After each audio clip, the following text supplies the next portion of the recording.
You mentioned that you had to make this decision, or you wanted to make this decision within the first 6 months.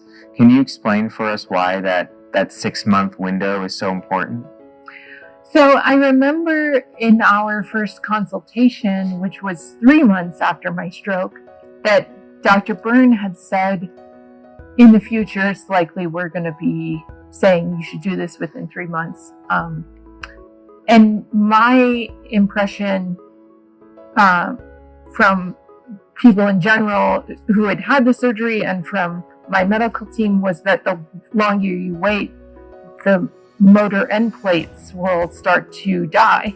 And so you want to get that energy, that innervation going into the muscles again as soon as possible.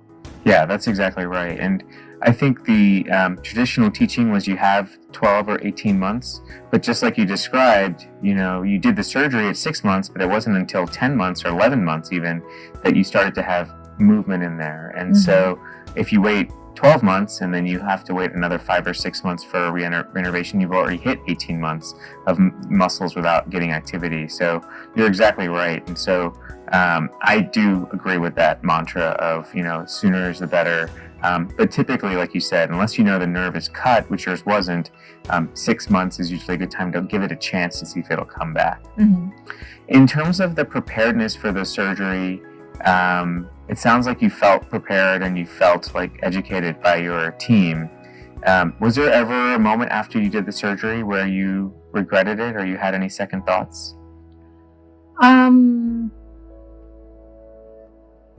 I don't think so.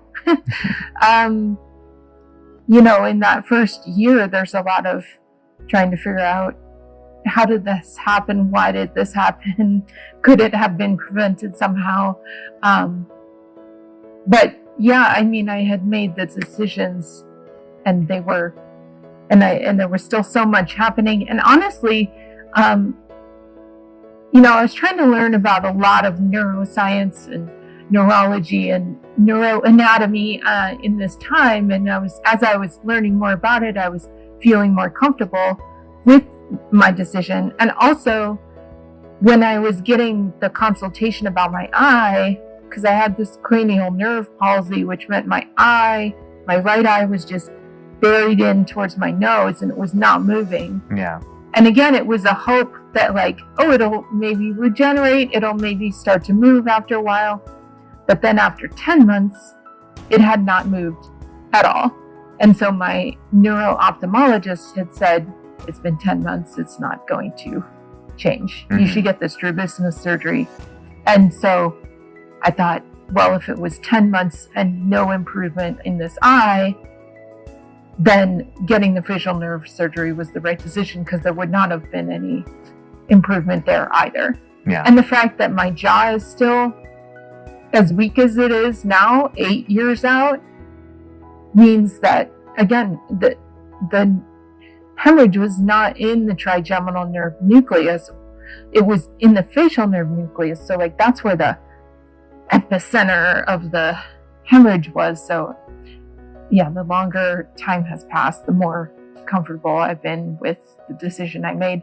And I remember someone telling me, maybe it was Dr. Byrne, I can't remember, but that this amount of excursion, it's